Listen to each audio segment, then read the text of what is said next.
Hi, I'm Jack Barazini, and you're listening to The Secrets of Stargate, where we talk about the hidden meanings and deeper layers found in the Stargate movies, TV series, and more. And joining me today are Lisa Jones. Hi, Lisa. Hey, Jack. And Victor Lambs. Hey, Victor. Hi, Jack. And today we're discussing the 6th episode of Season 6, Abyss. Colonel Jack O'Neill is captured by Baal, or as he says, Baal, and tortured for information about the Tok'ra.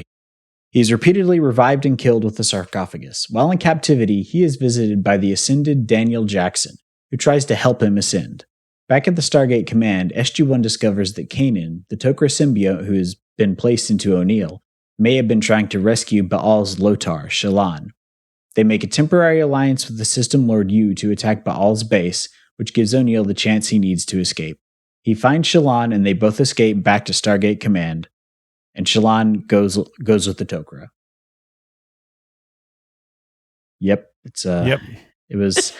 I didn't know that Michael Shanks was going to be back in this episode, so it was fun to see him. And I know in television time, this would have been, you have the season break, and then you also have, this is the 6th episode, so this is probably close to a year after he was last on the show. But since I'm watching the show pretty much week to week, it's been about 6 weeks since I saw him last. So I was like, oh, he's back already. Yeah, that's a really good observation too. It is when you would have to wait 3 months, between seasons, and then, just the way production works and the mid-season breaks. Yeah, it was when a character would show up again, like when Mayborn, he actually, I think, has his appearances spaced out enough, but you're like, oh yeah, Mayborn, like I haven't seen that guy like in 2 or 3 years. This is so awesome.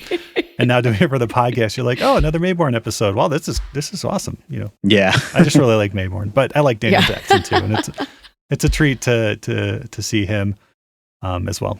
Yeah. I just looked it up, and it'd been 2 months. Only 2 months since we saw him last? Yeah. It looks like they went straight from the end of, they didn't take a break. Oh, interesting. Because they went from Sci-Fi, I guess, from HBO, Showtime. From Showtime, yeah. So they were just cracking that whip, like Stargate harder, everyone. May 17th, and they premiered on Sci-Fi in June. So no, you're right. It was pretty much, we watched it live like the way we're watching it now. Wow. Yeah, Meridian. So May May 10th. Yeah. Yeah, I thought it was a year, but no. Get back to Stargating, you slackers. It's funny because nowadays it's like a year and sometimes like 3 years in between seasons of TV shows. So it's terrible because then you have to go back and watch the whole other season to remember what happened. Yeah, exactly. Yes. The new Doctor Who series was awful for that because you would have to wait like 2.5 years for the next season, and then you're like, wait, I can't remember what happened last season. Then you go back and watch it like, oh yeah, I can't remember because it didn't make any sense. Yeah. At least we had reruns. Yeah. Yeah, I remember spending all summer watching like the previous years, like Next Generation reruns and stuff. Yeah. And, that's how you truly like appreciate a show, is you watch it like 3 times within 3 months of itself. I think it does. Television lends itself better to watching like 1 or 2 episodes in a sitting, and I really don't like binging shows because you just kind of end up zoning out, and you're like, I don't know what happened in what episode, and my brain is mush. Yeah. So, but it's surprising that they brought him back this quickly then. Yeah, it really is. This is a very good episode, but there's some, just questionable like things along the entire like story arc. For example, this is the main thing, is like we never get to see Tok'ra Jack. That's true. Yeah, I didn't even think of that. Yeah, it's like they build this up. It's like, oh my gosh, he's going to be implanted with the Tok'ra. This is going to lead to some wacky hijinks of him like arguing. It's like, what are you doing? Get out of my head. No, you get out of my head type things. And we don't get that. We get like, Jack gets knocked unconscious and Catan or whatever his name is, like nopes out of there. He's like, see ya, like host like sucker, and it's like, and we never see him again either. He just like scuttles away. The symbiote does, and like I didn't know they could do that, or why they'd want to do that. Yeah. And why did he leave? That's kind of like my main. If I have any problem with the episode, it's we don't get to see Tok'ra Jack, and it doesn't make any sense why it's not like Tok'ra Jack for this episode. But yeah, because they build it all the way up, and then in the cold open before the credits, he just is gone, and you spend the rest of the episode with Jack mouthing off to Baal, and then getting progressively more sarcophagized. I don't know if that's a word, but it is now, and just depressed and sad. So yeah. And then Daniel's saying he wants to help him, but I'm just going to stand by and watch you get tortured and killed over and over again. For reasons. Well, we do learn to of it help ultimately. you, but I think that you should become like me because it's really amazing because you get to stand by and watch your friends get tortured and killed over and over again. Yay. Yeah. Can you tell this is not one of my favorite episodes? Oh, really? I don't we didn't like ask this. what you thought of it. Yeah, so what are your thoughts on this episode, Lisa, now that you told us you don't like it? I don't like it. I don't want to watch Jack get tortured over and over again and killed and brought back to life and then sit in angst with Daniel about how awful it is and how Daniel's like, but you can join me. What's it going to be like? I don't know. I get to do fun things like watch you get tortured. And it's a little too dark for me for Stargate. And I know it ends in an all, here's a pretty bow, and Jack's fine, even though he was killed over and over and over again in a really painful way. And why everyone loves Baal, I don't get it. I guess it's the Pollyanna in me. My daughter, on the other hand, who absolutely loves Daniel Jackson, she told me to tell everyone that she loves this episode. It's one of her favorites. She likes that it's different and dark and, handles this more mature kind of a topic in the way that it does. And of course, she loves Daniel. So, did you ask her what she thought of Daniel's sweater? No. Cable knit sweater there. Yeah. Yes. He's very, I don't even know what that is now, like Gen Z influencer neutral, like all the neutral colors. Yeah. Like it kind Instagram thing. It kind of goes along with the whole Ascended thing where he's not quite as bland as Orlin, but, and we do learn later on in this season, I think, or next season, why the Ascended can't interfere and what happens if they do. And so I liked this episode better than I remembered liking it. Rewatching it now, all I remembered was, oh no, this is the one where Jack gets tortured to death over and over again. and yeah, he gets tortured to death over and over again in inventive ways. There's knives, there's acid, there's other things. Neutralizing acid. Yeah, and acid neutralizers for when he's positive reinforcement there. But it is more than that. And it's more about just him sitting in the thing with Daniel too. And we could talk about this a little bit later. I don't want to jump to it right now, but Daniel does interfere and save Jack's life. But yeah. And what I really like the gravity, field effects. That was cool. Yeah, I'm watching this, and now I'm watching at the cell. He's standing up. They put him in this very narrow but very deep cell, and he's standing up there, and he's like, "What's going to happen?" And then they turn on the gravity field, and suddenly he's thrown against the rear wall, which is now the floor of the cell. And then when he is talking with Daniel, the cell is now a very small square that's very tall, and then the door that he came in is now the ceiling.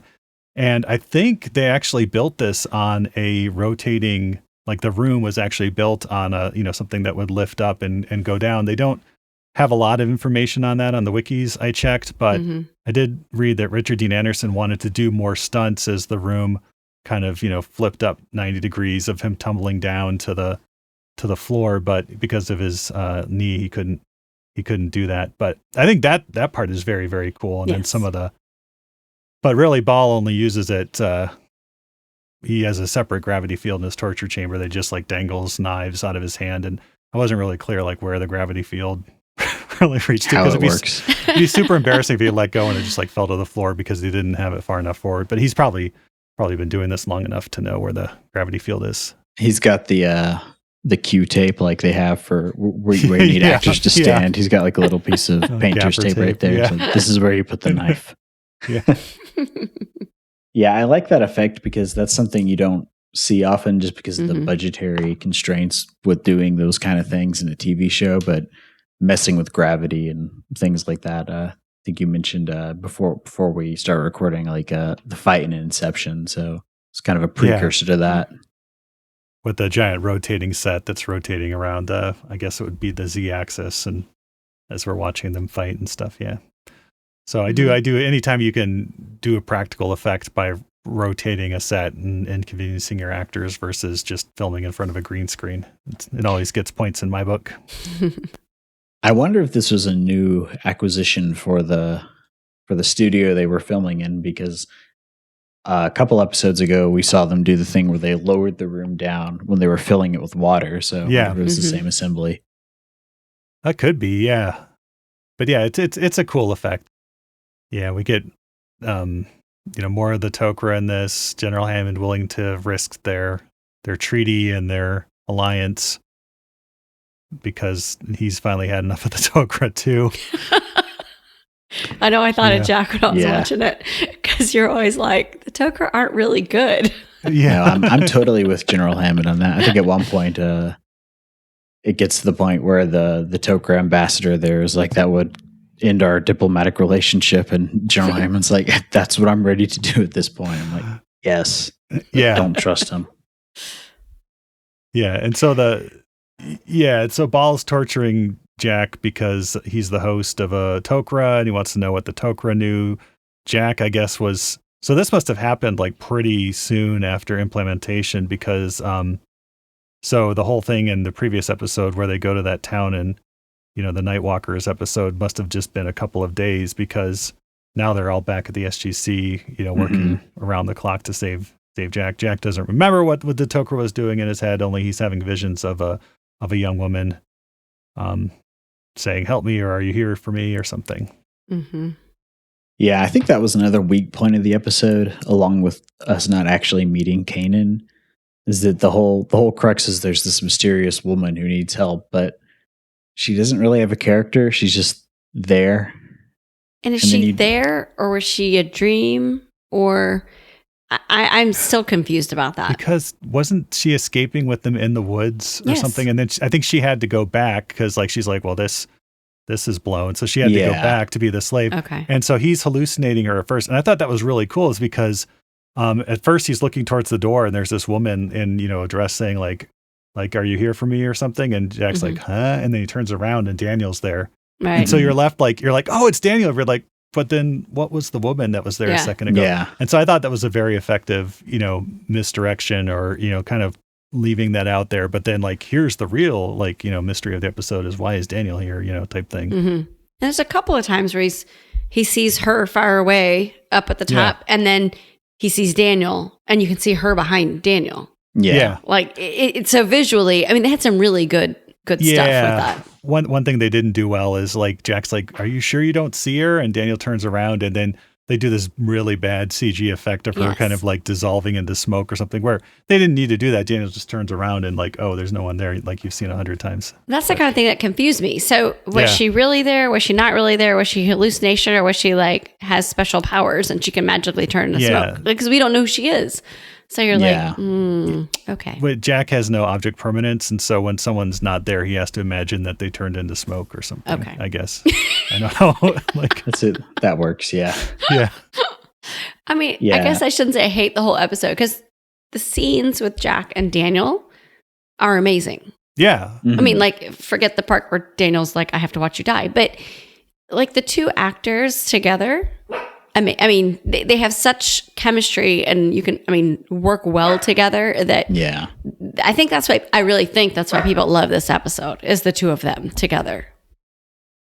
Yeah. And it is funny watching Daniel trying to convince Jack that he can ascend when he can't. I mean, and finally, I think he says something like, Jack just wants Daniel to kill him because that's the only way out of this, being tortured over and over.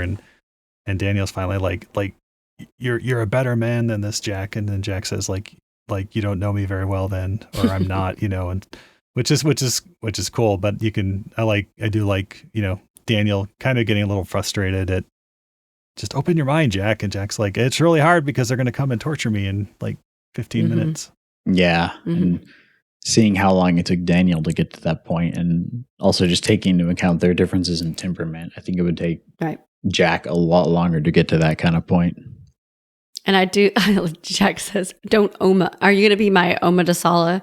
Yeah. He's like, no, she would say something like it was something to the effect of like the watch pot never boils or something meaningless like that. And candle Jack was lit, then the meal was cooked a long time ago. Yeah. Yeah. And Jack says something like, if the light's on in my house, but no one's there, like it's another meaningless thing. Yeah. And so the SGC is trying to figure out like, hey, where could Catan or Kanan have taken Jack? And they're like, well, let's go over his old mission reports. And they're like, well, there's nothing in this mission reports. And then Jones is like, well, maybe it's something that's not in the mission reports. Mm-hmm. And they're like, well, there was this one thing. And then we get this thing, which could only have been, they couldn't have the plot hinge on this today. It's like, wait, he was closely associated with a slave. The slave was a woman. Oh yeah. Yeah. It's like, it's like, he, a she. Yeah. So you really, I mean, it would have been like, oh yeah, well maybe he wasn't interested in women slaves or something, but yeah. So that's how they figured out, but they still don't have any way of getting there because it's certain death, this fortress, which we don't see, this impenetrable fortress that we only see 2 rooms of, the torture chamber, the hallway, and then the cool, rotating gravity cell. Mm-hmm. But, and that's when Teal'c gets the idea, wink, wink, that maybe if we have one of the system lords attack it, we have the plans. Yeah.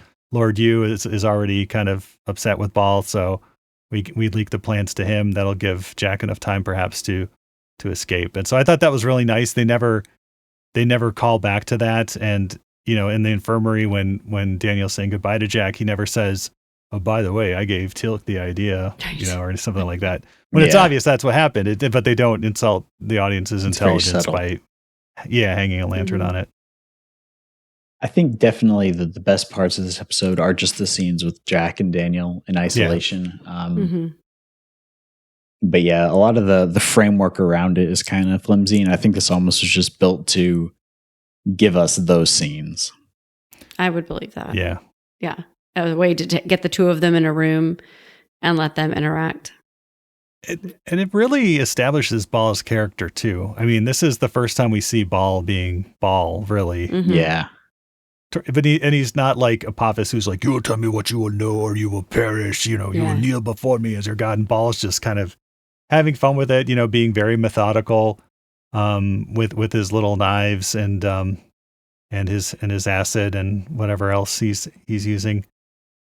But yeah, I think it's a good kind of introduction, although we've seen him before, to the character of Ball and kind of what sets him apart from the other system lords.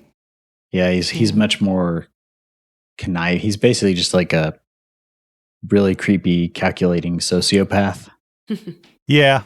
Which is fun because he's very villainy and very stereotypically villainy in the way that the Goa'uld all are, but he's not bombastic. Right. He's definitely not like the rest of them. I mean, you compare him to Anubis, right? I mean, Anubis, we remember that last episode where David Hewlett as Rodney McKay was like making fun of, how over the top he was. And Ball's not like that. I think that's what I want to say bothers me the most is that our villains in this show usually are a little over the top. Yeah. This was a little more like I'm watching a, like CSI or Criminal Minds bad guy. It was a little more,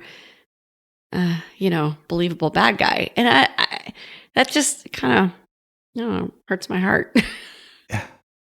And I thought Richard Dean Anderson did a really amazing job with his, like, I don't know scenes. Like, you still don't know. It's like, Jack has to know, like, what's going on, right? And then you start to think, you're with Ball, you're like, oh yeah, he's just resisting the torture. And then you're like, oh no, maybe he doesn't actually know what's going on. He knows the symbiote's name, but that's pretty much it. So I think they handled that part very well. But to think about it, so they talk about the fact that, so Carter's like, he went back, Carter figured out that he went back for the woman because he had blended with O'Neill, and O'Neill has this strong, we don't leave our people behind thing. So, and we know from experience that the Tok'ra get the hosts, memories and personalities and things. But at the same time, like Sam had Jolinar's memories. I mean, we had an episode called Jolinar's Memories. And yet here we don't, Jack, we're supposed to believe that Jack doesn't remember anything from him. So I don't know. He's very sick.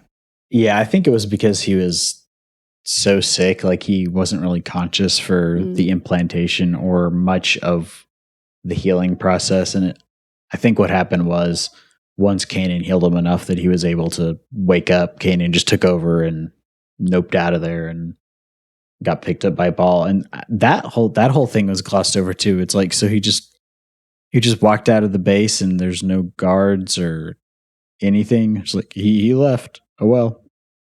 You mean the second when he escapes it? No, when they talk about him escaping, when the Tok'ra comes and it's like he left. Oh yeah, from the Tok'ra base. Well, yeah. I think was he undercover or something? Maybe they didn't. It sounded like he just walked out the door. Yeah. I'm leaving the Tok'ra base. Yeah, leaving the Tok'ra base. He just got up and they do mention it's like, and nobody stopped him, and they're like, "Look, dude, we got like almost wiped out back on Tok'ra Prime or whatever the planet's called." They're like, we don't even know who are Tok'ra anymore because everyone keeps switching bodies. So whatever, dude. Yeah. We can't keep bad up. management. Yeah. And this episode does really portray the Tok'ra in an even more negative light than they have been before, and I'm here for that because they are friends or they're allies purely out of convenience. And I don't think this is what the direction the show goes in, but I would love to see if the System Lords get wiped out, the Tok'ra just become the new System Lords, because that's probably what would happen. Yeah, that doesn't happen. No, but that would be good. That would be cool. Yeah. And also them talking about how the Tok'ra, when the Tok'ra fuse with the human, they take on a lot of the personality traits of the person. So it really seems like it's kind of a crapshoot with if you put a Tok'ra Gould Tok'ra Gould in a good person, they're going to take on those traits, like Jack wanting to rescue the woman. Mm-hmm. But if you put him in like a evil person, is it just going to go back to being a Gould? We saw with the whole Tanith thing that the Tanith host was a very good person, but the Gould was very evil. So I think the Gould probably overrides the humans, and maybe it's just we really haven't seen this before, where it's like the host, the strongly held beliefs of the hosts can influence the symbiote. The only explanation I have for that is maybe Kanan was like very sick as well, because he was in a host that was dying. Yeah. And so maybe because Jack was feverish and and we know that when Tok'ra are blended, it's kind of hard for them, for the first couple of days. Right. So maybe there was just some like weird, like Jack's feverish mind and emotional surge. Yeah, and it taxes the symbiote to try and heal. And so maybe they were both just not feeling 100%. And, that's all. I'm really dead. It's a lot of mental hoops. Probably also wouldn't get Jack O'Neill a lot of pushing to go rescue an attractive woman anyways. So true.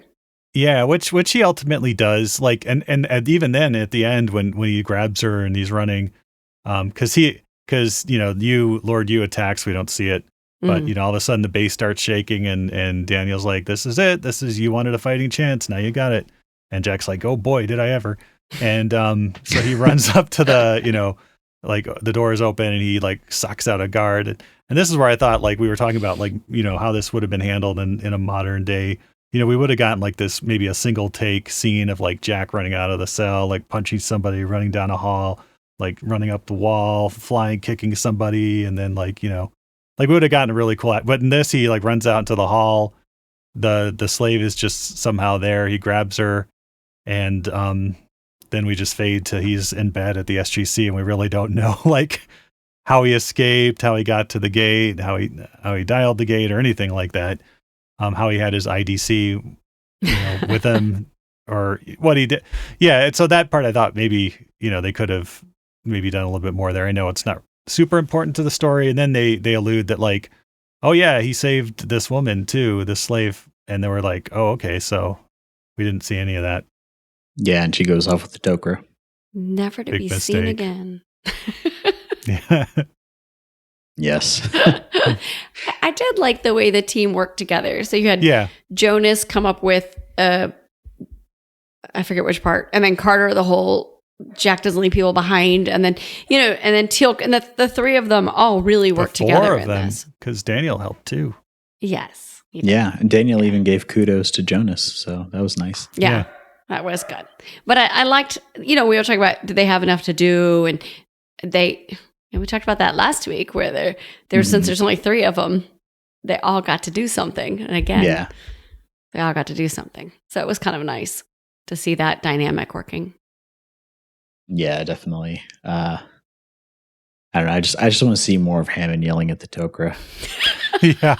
So Hammond yells at Tok'ra 10 hours. ASMR.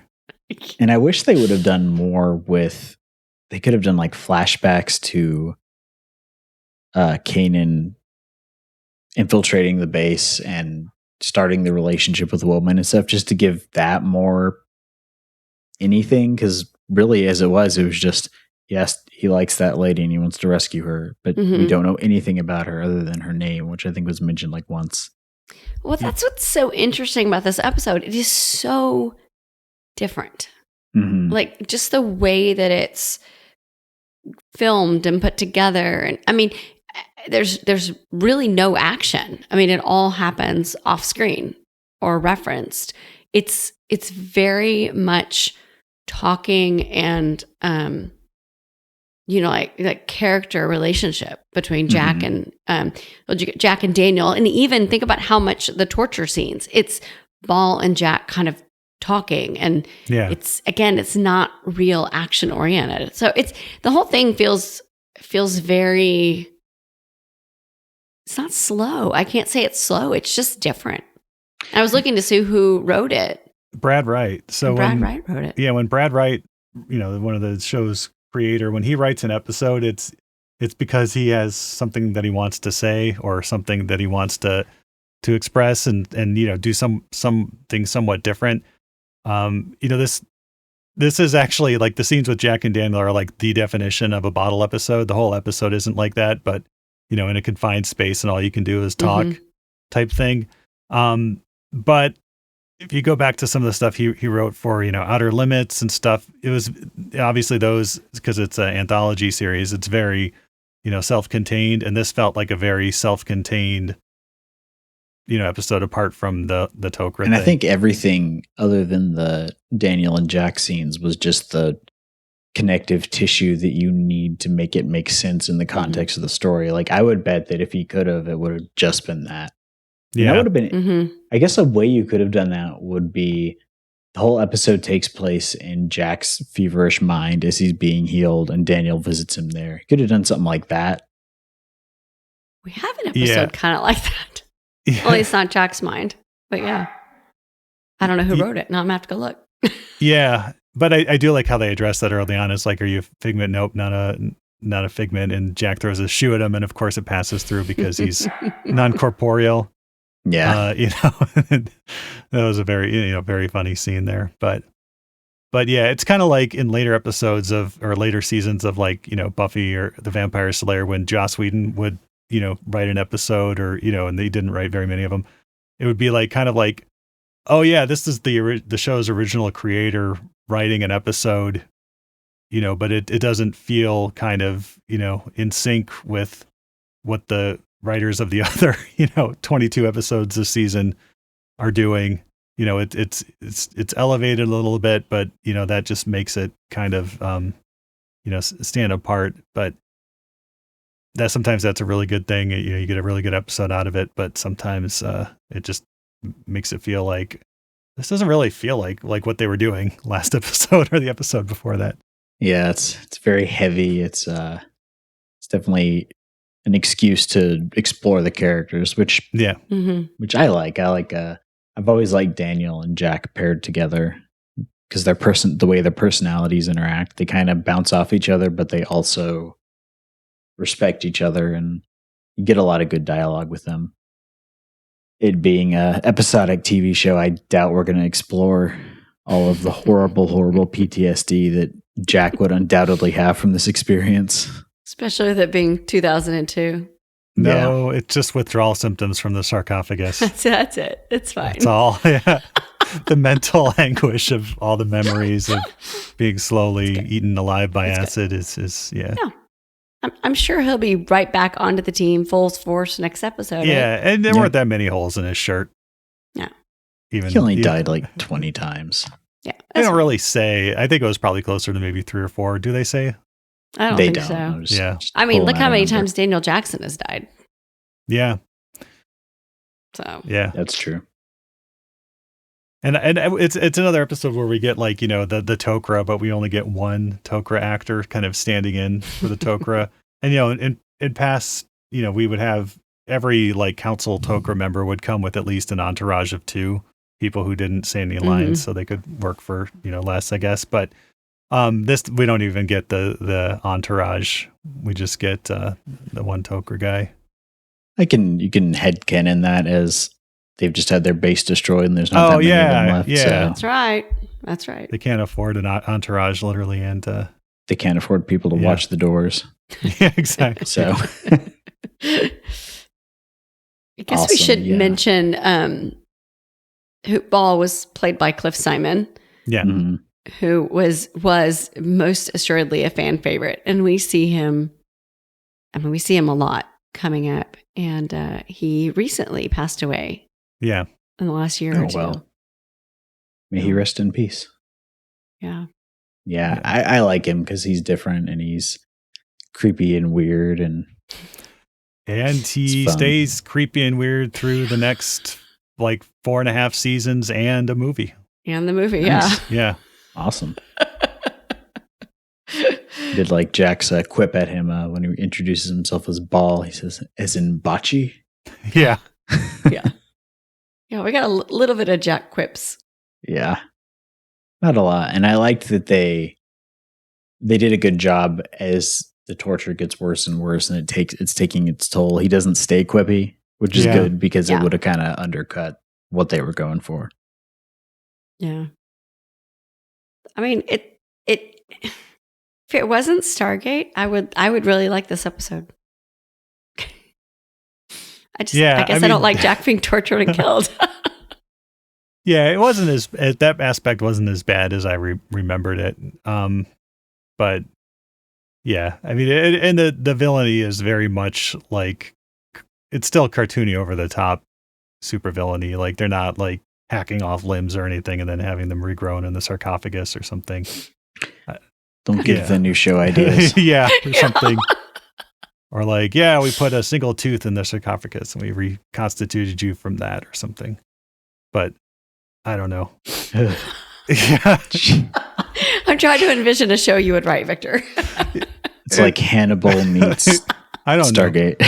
It's just, it could have been a lot worse is all I'm saying. Oh, well, yeah, but think about it, like we make fun of Daniel Jackson's parents, like the stone Legos, like the Lego. Team Jake. Yeah, the styrofoam Legos. That's what I'm trying to say. Falling on them, and we're like, oh, that's so traumatic. But this was like, it's like, what is up with the killing over and over and experiencing bad things over and over, and then like, it's no big deal. I guess I don't like that. Yeah. So I don't know.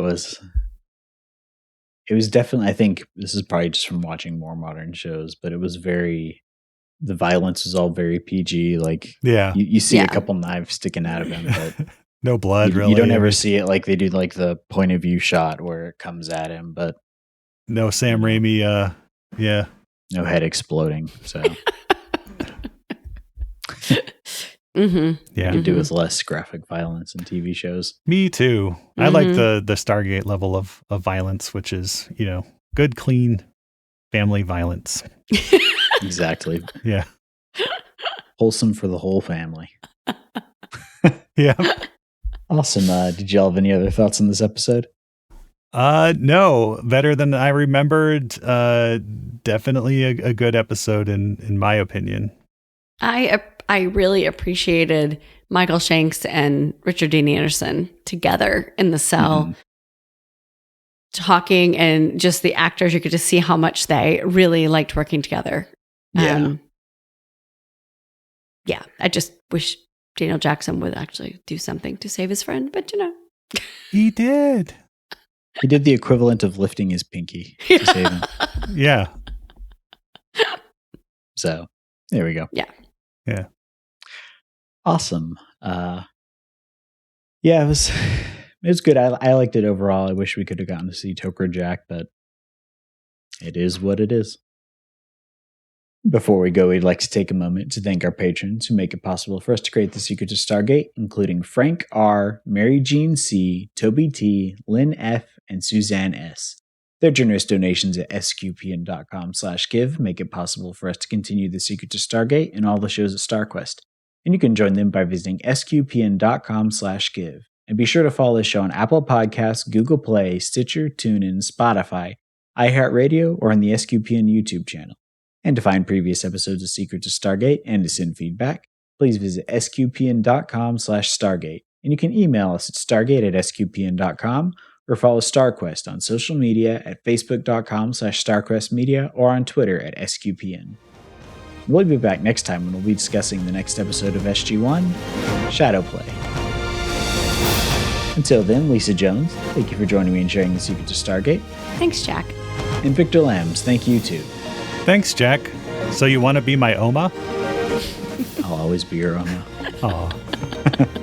And once again, I'm Jack Barazzini. Thank you for listening to The Secret to Stargate on StarQuest. Anyway, I'm sorry, but that just happens to be how I feel about it. What do you think?